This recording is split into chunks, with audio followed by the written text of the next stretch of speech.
So basically what spiritual language means to me, like literally the spirit is unseen, right? You can't see a spirit. You could see paint, you could see inanimate objects, but the spirit is something you don't see, so it's the unknown. I believe life is conscious and unconscious. Half of our life then sleeping, right? We are in an unconscious state. So basically my wordplay is, sometimes I'm obliterating the letter form, which is spiritual language. You know, when you're close to death or you're close to the spirit, speaking in the spirit, like speaking in tongues, it's impossible to decipher because it's supposed to be a conversation between you and the divine. So a lot of times when I'm painting, I'm just flowing in and out of consciousness. But it's more spiritual because I believe that sometimes I feel like a vessel I'm channeling.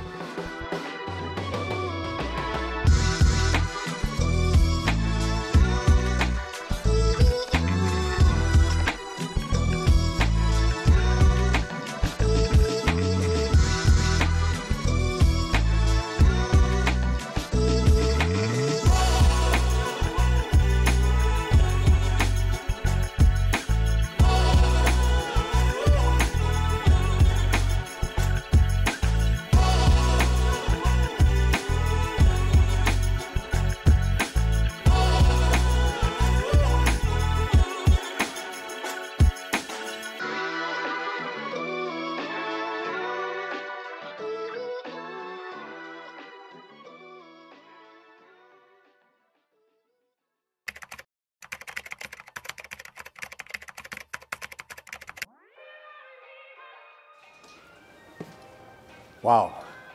Wow, looks great. Love it.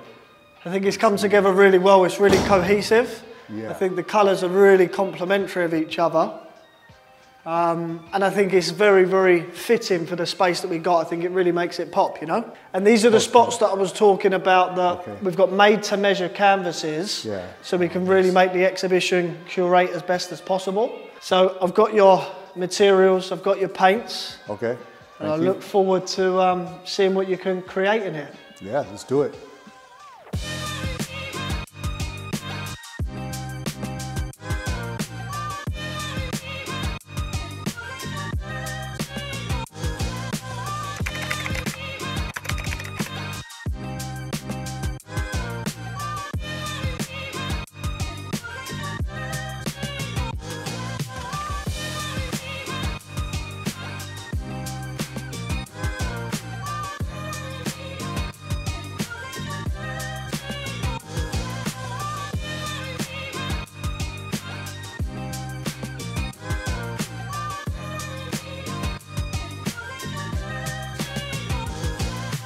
Yeah, basically, we're going to go in for a monotone look on this. This is going to go up on this wall right here.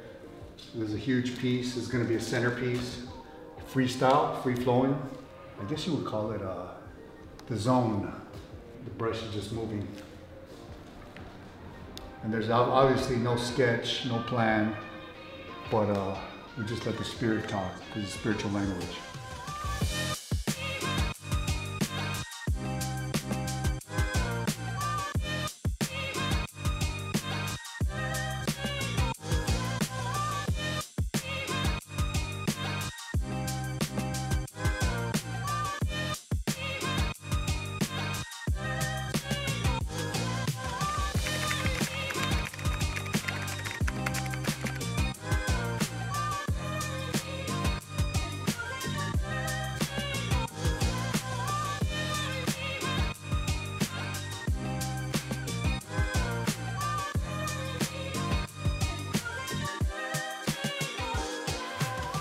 You know, when you're a child, it's almost natural to do art, right? You actually learn how to scribble before you learn how to write your name, right? So I've been doing art since then. I just never stopped. I never grew up. As a child, I used to draw. And then after that, when I became a teenager, I became into, you know, hip hop, breaking, and then graffiti was around. But graffiti wasn't too known on the West Coast, and this was before the internet, right?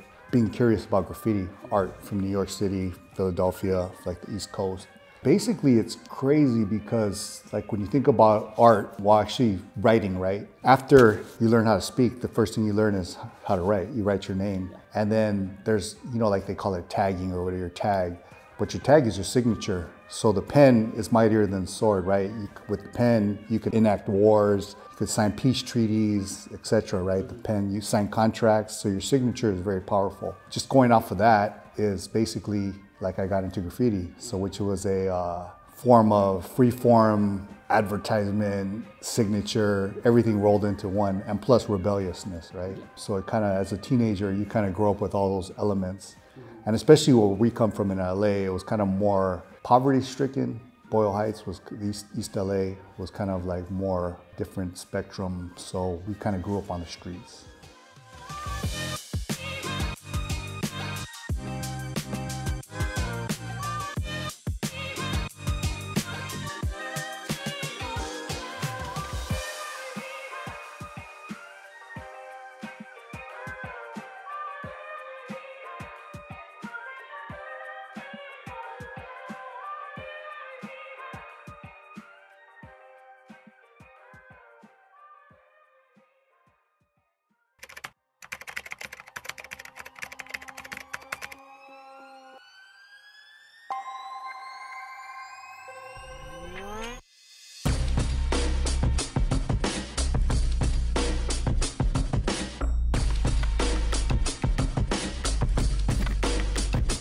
A lot of times, like every individual piece has its own life. So even without colors, it could be a black and white piece, but it has its own energy, right? Every piece has its own energy, so it always varies and it feels different every time. You know, so the colors varying doesn't really change the fact that every piece is going to be different. I always feel a different energy with every different piece. That's the one thing, the beauty about, you know, my art. I like how I put no limits on it.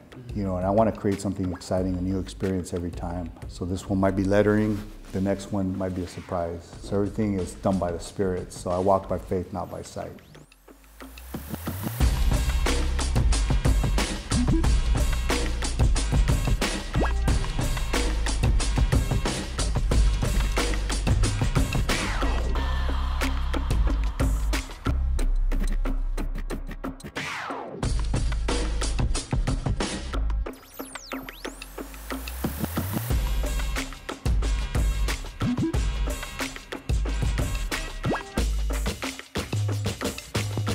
Plain and simple.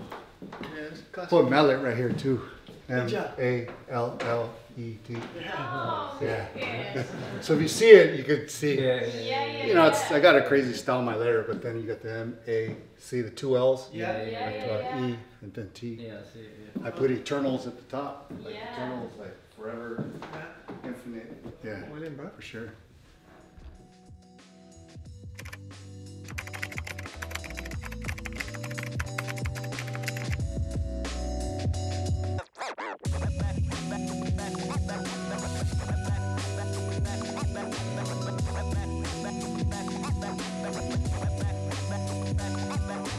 I think this is beyond street art. It has roots from there. Yeah, there's definitely roots and connections, but it's like life evolves. You know, we don't stay certain grades forever. We grow out, we grow up, we expand. So this is just an extension of life. I would want people to be inspired, like where you could draw inspiration in whatever you do. You might not be an artist, but if you could see the work ethic, or you could see something that might inspire somebody to want to create something or start a new business or whatever kind of venture. I think executing any kind of vision has the opportunity to create inspiration.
I don't characterize it solely as street art anymore because, you know, I call it art, just visual art, because I've already been in different gallery spaces, museum spaces, and brands. It's kind of transcended different genres, different spaces, different countries. I don't like to put it in a box. I like to say art is infinite if you make it infinite.